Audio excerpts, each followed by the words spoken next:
Fala pessoal, tudo bem? Mais um vídeo aqui, continuando sobre o livro Dos Delitos e das Penas, do Cesare Beccaria.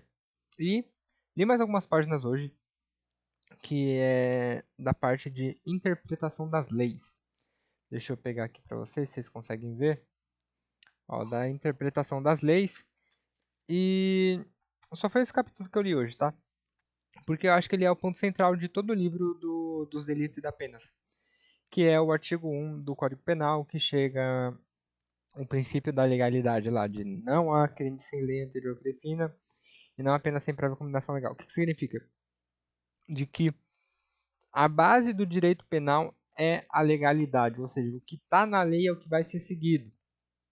E essa parte aqui da interpretações das leis, eu grifei duas frases, tá?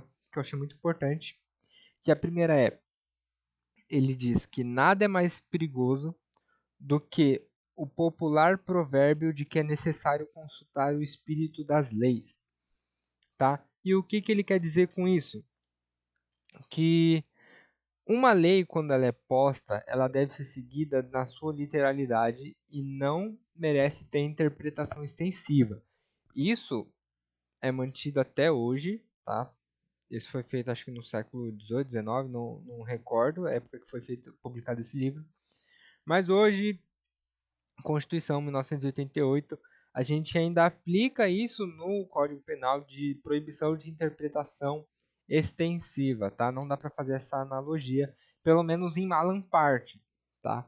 Ou seja, se for para prejudicar o acusado, não vai ser aceito esse tipo de interpretação. E é isso que ele veio trazendo que é usado até o presente momento. Eu coloquei um post-it aqui porque esse princípio de que não deve ser extraído novas interpretações da lei, mas de que devemos ficar adstrito a ela, que isso está sofrendo uma limitação, tá? Eu coloquei que se chama um reconhecimento de que essa interpretação da lei pode gerar novos entendimentos que não estejam na lei, mas isso pode ser benéfico, tá? E eu vou dar um exemplo aqui, que é o estudo das heurísticas e vieses cognitivos. Que o que seria isso? É você entender que a atuação do juiz, ele realmente ele vê que tem o raciocínio na hora de fazer a decisão que pode ser levado a algo que não seja totalmente verdade, tá? Pega, por exemplo, a heurística da disponibilidade, que é ver tantos exemplos acontecendo no dia a dia que na hora de julgar um caso semelhante ele aplica aquele mesmo entendimento, tá? E isso pode levar a uma resposta errada. Então, isso é o que? A cabeça do juiz atuando, que vai dar uma decisão fora daquilo que está na lei. Tá bom? Que é o que? Essa interpretação do juiz em cima da lei, que vem essas heurísticas e vieses cognitivos. Só que isso era visto um problema antes, porque estava numa fase de absolutismo, entendeu? Era a parte de abuso de autoridade por parte do Poder Executivo. É o rei querendo mandar e desmandar. Só que hoje tem resoluções do CNJ, que é o Conselho Nacional de Justiça, que vê esse tipo de interpretação que vai além do que que o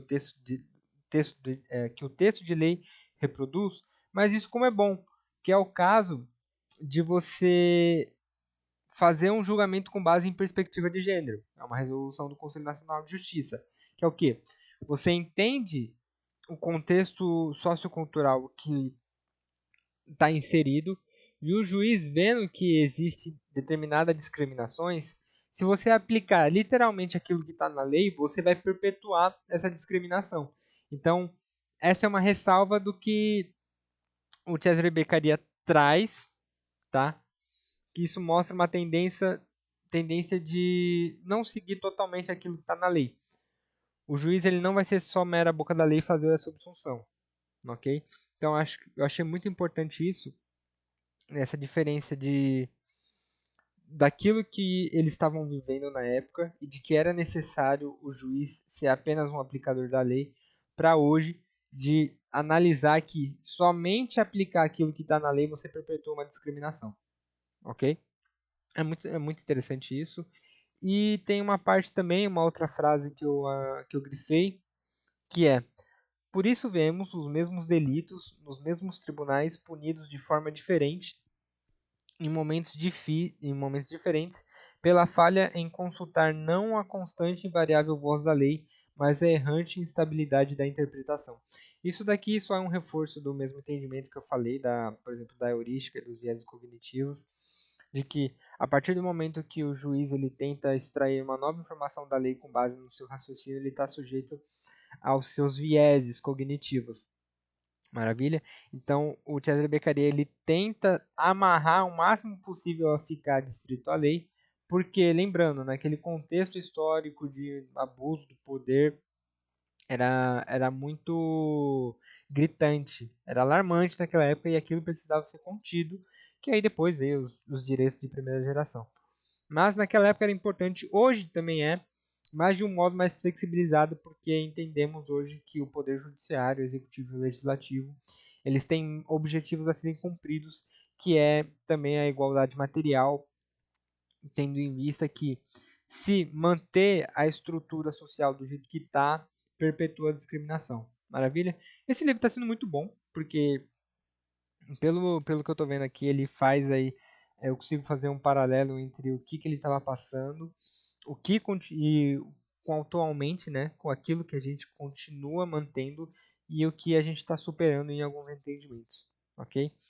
O livro tá bom, vou encerrar por aqui.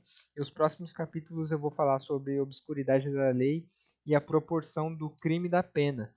Lembrando que o Cesare Beccaria ele entende que a punição ele não é retributiva, ou seja, ele não está vinculado totalmente ao crime que o cara cometeu, que o acusado cometeu, mas o objetivo final da pena ela é preventiva, é de evitar que a pessoa cometa um crime e fazer a manutenção do Estado, visto que ele era um contratualista, então ele via que a sociedade era um contrato social e aquilo era o mais importante a se manter. Porque no final de tudo, a pior coisa que pode acontecer não é alguém deixar de ser punido ou ser punido de uma maneira fraca ou forte, mas de desestabilizar o contrato social e todo mundo voltar para o estado de natureza. Maravilha? Por esse vídeo é isso e até a próxima.